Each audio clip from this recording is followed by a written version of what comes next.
Body heat ಜಾಸ್ತಿ ಆಗ್ತಿದೆಯಾ ನಿಮ್ಮ ದೇಹದಲ್ಲಿ?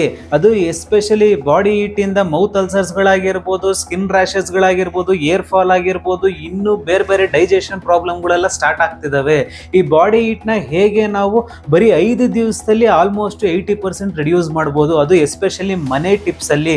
ಇವತ್ತು ನಾನು ಹೇಳ್ತಿರೋ ಈ 5 ಮೆಥಡ್ಸ್ನ ನೀವು ಫಾಲೋ ಮಾಡಿದ್ರೆ, ಅದು ಎಸ್ಪೆಷಲಿ 4ನೇ ಮೆಥಡ್ ಮತ್ತು 6ನೇ ಮೆಥಡ್ ಸಿಕ್ಕಾಪಟ್ಟೆ ಇಂಪಾರ್ಟೆಂಟು. ನೀವು ಕೊನೆವರೆಗೂ ನೋಡಿದ್ರೆ ನಿಮ್ಮ ಬಾಡಿ ಹೀಟ್ನ ನೀವು ಆಲ್ಮೋಸ್ಟ್ ರೆಡ್ಯೂಸ್ ಮಾಡ್ಕೋಬೋದು. ಬನ್ನಿ ಇಲ್ಲಿ ಇವತ್ತು ಬಾಡಿ ಹೀಟ್ನ ಹೇಗೆ ನೀವು ರೆಡ್ಯೂಸ್ ಮಾಡ್ಬೋದು, ಅದನ್ನು ಹೇಗೆ ಕಡಿಮೆ ಮಾಡ್ಬೋದು, ನಿಮ್ಮ ದೇಹದ ಉಷ್ಣಾಂಶ ಹೇಗೆ ಕಡಿಮೆ ಮಾಡ್ಬೋದು ಅನ್ನೋದನ್ನ ನಾನು ಈ ವಿಡಿಯೋದಲ್ಲಿ ತಿಳಿಸ್ಕೊಡ್ತೀನಿ.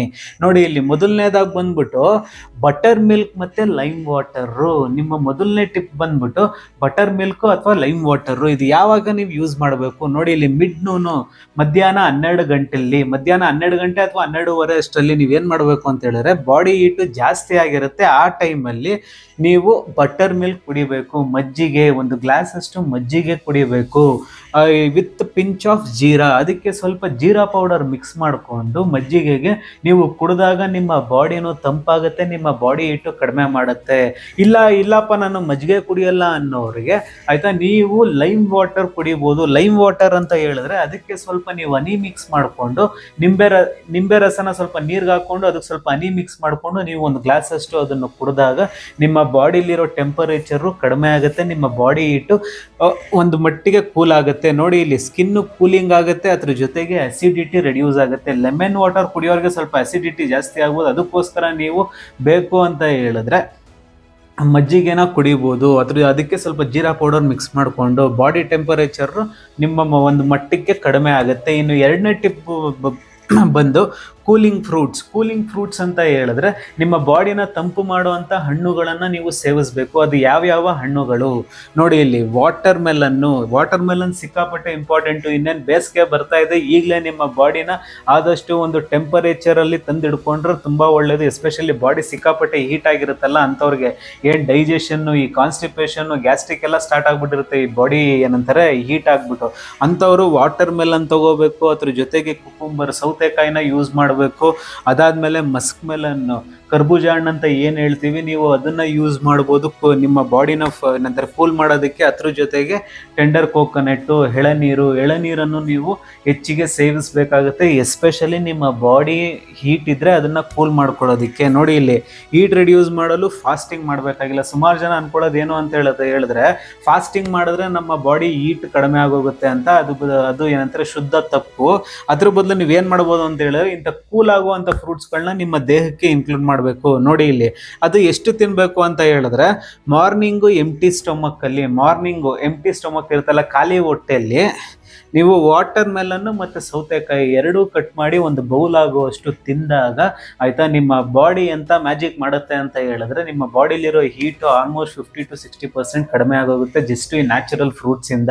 ನೀವು ಇದನ್ನು ಇನ್ಕ್ಲೂಡ್ ಮಾಡ್ಕೊಳ್ಳಿ, ನಿಮ್ಮ ಬಾಡಿ ಹೀಟ್ಗೆ ತುಂಬಾ ಒಳ್ಳೆಯದು. ನೋಡಿ, ಇಲ್ಲಿ ಇದು ಲೀವರ್ ಆ್ಯಂಡ್ ಸ್ಟೊಮಕ್ ಹೀಟು ಕಂಟ್ರೋಲ್ ಮಾಡುತ್ತೆ. ಎಸ್ಪೆಷಲಿ ನಿಮ್ಮ ಲೀವರು ಮತ್ತು ಹೊಟ್ಟೆ ಸುತ್ತ ಏನು ಒಂಥರ ಹೊಟ್ಟೆ ಒಳಗಡೆ ಬಿಸಿ ಅನ್ನೋದೆಲ್ಲ ಏನದು ಫೀಲ್ ಆಗುತ್ತೆ ನಿಮಗೆ, ಅದು ಆದಷ್ಟು ಕಡಿಮೆ ಮಾಡುತ್ತೆ ಈ ಫ್ರೂಟ್ಸ್ನ ನೀವು ನಿಮ್ಮ ಬೆಳಿಗ್ಗೆ ಎಂಟಿ ಸ್ಟೊಮಕ್ಕಲ್ಲಿ ತಿಂದಾಗ, ಖಾಲಿ ಹೊಟ್ಟೆಯಲ್ಲಿ ತಿಂದಾಗ.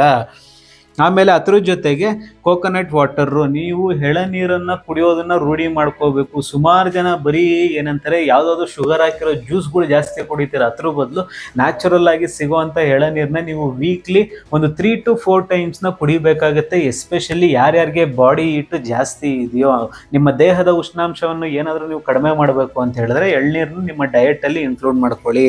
ಅದ್ರ ಜೊತೆಗೆ 3ನೇ ಟಿಪ್ ಬಂದ್ಬಿಟ್ಟು ಅವಾಯ್ಡ್ ಹೀಟ್ ಫಾರ್ಮಿಂಗ್ ಫುಡ್ಸ್. ಇಲ್ಲಿ ಏನು ಹೇಳ್ತಾ ಏನಂತ ಹೇಳಿದ್ರೆ, ನಿಮ್ಮ ದೇಹದ ಉಷ್ಣಾಂಶಗಳು ಯಾವ್ದು ಜಾಸ್ತಿ ಮಾಡ್ತವೆ, ಯಾವ್ಯಾವ ಆಹಾರಗಳು ಜಾಸ್ತಿ ಮಾಡ್ತವೆ ಅಂತ ಹೇಳಿದ್ರೆ, ನಿಮ್ಮ ಬಾಡಿ ಹೀಟ್ನ ಜಾಸ್ತಿ ಮಾಡುವಂಥ ಫುಡ್ಗಳು oil food. Especially oil food ಸಿಕ್ಕಾಪಟ್ಟೆ ನಿಮ್ಮ ದೇಹದ ಉಷ್ಣಾಂಶವನ್ನು ಜಾಸ್ತಿ ಮಾಡುತ್ತೆ, ಎಸ್ಪೆಷಲಿ ಬಾಡಿ ಹೀಟ್ನ ಜಾಸ್ತಿ ಮಾಡುತ್ತೆ. ಅದ್ರ ಜೊತೆಗೆ ಡೀಪ್ ಫ್ರೈಡ್ ಫುಡ್ಸು, ಸಿಕ್ಕಾಪಟ್ಟೆ ಕರೆದಿರೋವಂಥ ಫುಡ್ಗಳನ್ನ ನೀವು ಅವಾಯ್ಡ್ ಮಾಡಬೇಕು, ನಿಮ್ಮ ದೇಹದ ಹೀಟ್ ಏನಾದರೂ ಕಡಿಮೆ ಆಗಬೇಕು ಅಂತ ಹೇಳಿದ್ರೆ.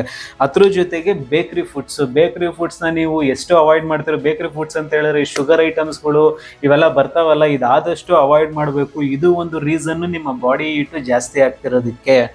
ಇದಾದ್ಮೇಲೆ ಎಗ್ ಪ್ಲಸ್ ಚಿಕನ್ ಟುಗೆದರ್, ಯಾವುದೇ ಕಾರಣಕ್ಕೂ ಬಾಡಿ ಹೀಟ್ ಇರೋರು ಮೊಟ್ಟೆ ಮತ್ತು ಚಿಕನ್ನ ಎರಡು ಜೊತೆಗೆ ತಿನ್ನಬೇಡಿ.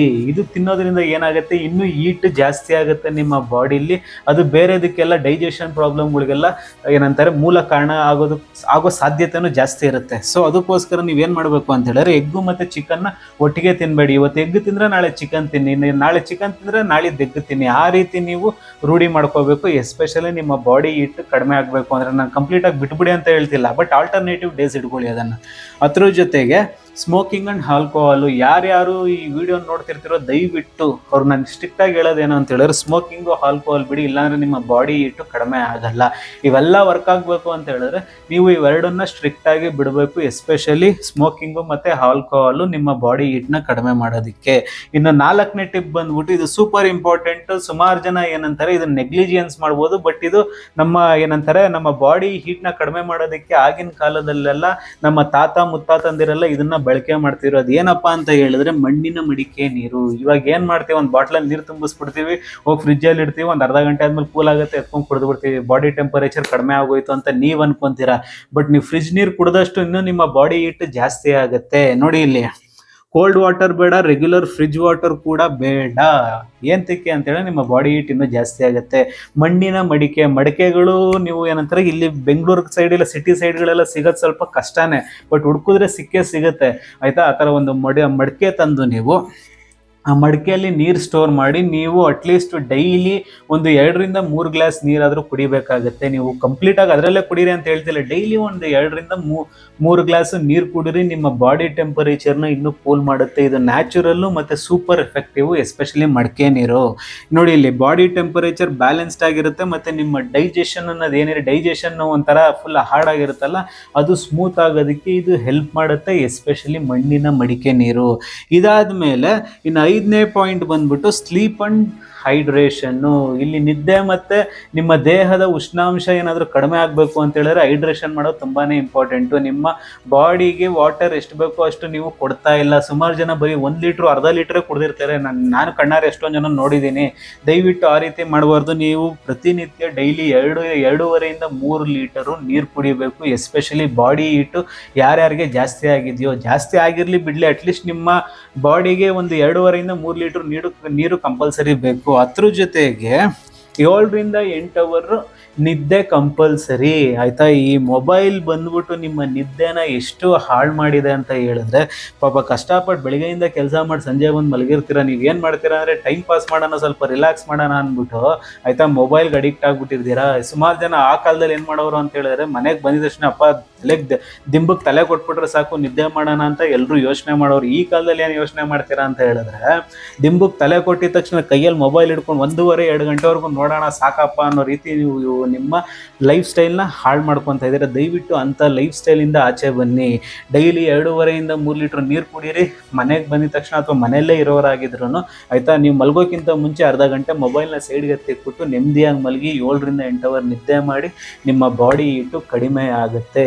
ಇನ್ನು ಲಾಸ್ಟ್ ಫೈನಲ್ ರೀಸನ್ ಬಂದ್ಬಿಟ್ಟು ಆಯಿತಾ, ಇದು ಸುಮಾರು ಜನಕ್ಕೆ ಗೊತ್ತಿಲ್ಲ, ಇದು ಹಿಡನ್ ರೀಸನ್ ಅಂತ ಹೇಳ್ಬೋದು. ಯಾಕಂತ ಹೇಳಿದ್ರೆ ನೋಡಿ, ಬಾಡಿ ಹೀಟ್ ಜಾಸ್ತಿ ಆಗೋ ಮೇಜರ್ ಹಿಡನ್ ರೀಸನ್ ಬಂದ್ಬಿಟ್ಟು ನಿಮ್ಮ ವೆಯ್ಟ್ ಗೇನು, ತೂಕ ಜಾಸ್ತಿ ಆದಷ್ಟು. ನೋಡಿ ಇಲ್ಲಿ more fat is equal to more body heat. ನಿಮ್ಮ ಬಾಡಿ ಹೀಟ್ ಏಂತಕ್ಕೆ ಸಿಕ್ಕಾಪಟ್ಟೆ ಜಾಸ್ತಿ ಆಗ್ತಿದೆ ಅಂತ ಹೇಳಿದ್ರೆ ನಿಮ್ಮ ಫ್ಯಾಟ್ ಜಾಸ್ತಿ ಆಗ್ತಾ ಇದೆ. ಈ ಫ್ಯಾಟ್ ಜಾಸ್ತಿ ಆಗೋದ್ರಿಂದ ಏನೇನೆಲ್ಲ ಪ್ರಾಬ್ಲಮ್ ಆಗ್ತಿದೆ ಅಂತ ಹೇಳಿದ್ರೆ, ಡೈಜೆಷನ್ ಸ್ಲೋ ಆಗ್ತಿದೆ, ಪಿಂಪಲ್ಗಳು ಜಾಸ್ತಿ ಆಗ್ತಿದೆ, ಏರ್ ರ್ಯಾಷಸ್ಗಳು ಜಾಸ್ತಿ ಆಗ್ತಿದೆ, ಮತ್ತು ಅಲ್ಸರ್ಗಳು ಜಾಸ್ತಿ ಆಗ್ತಿದ್ದಾವೆ. ಎಸ್ಪೆಷಲಿ ನಿಮ್ಮ ತೂಕ ಫ್ಯಾಟು ಜಾಸ್ತಿ ಆಗ್ತಿರೋದ್ರಿಂದ, ಈ ಫ್ಯಾಟು ಜಾಸ್ತಿ ಆಗ್ತಿರೋದ್ರಿಂದ ನಿಮ್ಮ ದೇಹದ ಉಷ್ಣಾಂಶ ಜಾಸ್ತಿ ಆಗ್ತಿದೆ, ಬಾಡಿ ಹೀಟು ಜಾಸ್ತಿ ಆಗಿ ಇಂಥ ಪ್ರಾಬ್ಲಮ್ಸ್ಗಳಿಗೆಲ್ಲ ಕನ್ವರ್ಟ್ ಆಗ್ತಿದೆ. ದಯವಿಟ್ಟು ನಿಮ್ಮ ದೇಹನ ಸಣ್ಣ ಅನ್ನೋದಕ್ಕಿಂತ ಫಿಟ್ ಮಾಡ್ಕೊಳ್ಳೋದ್ರ ಬಗ್ಗೆ ಯೋಚನೆ ಮಾಡಿ. ತುಂಬ ದಪ್ಪ ಆಗಬೇಡ್ರಿ.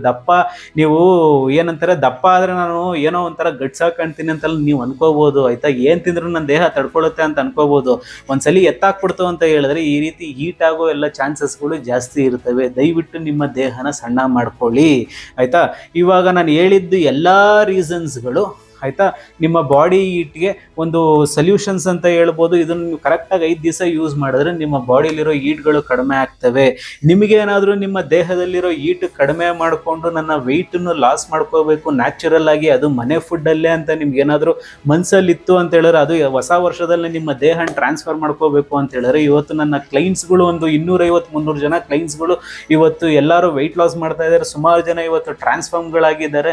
ನೀವು ಆ ರೀತಿ ಆಗಬೇಕು ಅಂತ ಇತ್ತು ಅಂತ ಹೇಳಿದ್ರೆ ಈ ನಂಬರ್ ಬರ್ತಿರೋ ಈ ನಂಬರ್ಗೆ ನೀವು ಮೆಸೇಜ್ ಮಾಡ್ಬೋದು. ವೆಯ್ಟ್ ಲಾಸ್ ಅಂತ ನಿಮಗೆ ನಾನು ಪರ್ಸ್ನಲ್ ಡಯಟ್ನ ರೆಡಿ ಮಾಡಿಕೊಡ್ತೀನಿ. ಅದು ಎಸ್ಪೆಷಲಿ 8 ವಾರದಲ್ಲಿ ನೀವು 8ರಿಂದ 12 kg ವೆಯ್ಟ್ ಲಾಸ್ ಆಗುವಂಥ ನಿಮಗೆ ಒಂದು ಹೋಮ್ ಡಯಟ್ನ ರೆಡಿ ಮಾಡಿಕೊಡ್ತೀನಿ. ನೀವು ಫಾಲೋ ಮಾಡಿ ಆಯಿತಾ. ನಿಮ್ಮ ವೆಯ್ಟ್ ಲಾಸ್ ಜರ್ನಿನೂ ಶುರು ಮಾಡಿ ಆಯಿತಾ. ಇದೇ ರೀತಿ ನಿಮಗೆ ಹೆಲ್ದಿ ಆಗಿರ್ಬೋದು, ಡಿಸಿಪ್ಲಿನ್ ವೀಡಿಯೋಸ್ಗಳಾಗಿರ್ಬೋದು, ಮತ್ತು ನಿಮ್ಮ ಹೆಲ್ತ್ ರಿಲೇಟೆಡ್ ವೀಡಿಯೋಸ್ಗಳಾಗಿರ್ಬೋದು, ಇಂಥ ವೀಡಿಯೋಸ್ಗಳೇ ನನ್ನ ಚಾನಲಲ್ಲಿ ಬರ್ತಾ ಇರುತ್ತೆ. ನನ್ನನ್ನು ಸಪೋರ್ಟ್ ಮಾಡಿಕೊಂಡು ಚಾನಲ್ನ ಸಪೋರ್ಟ್ ಮಾಡ್ತಾ ಇರಿ. Thank you so much.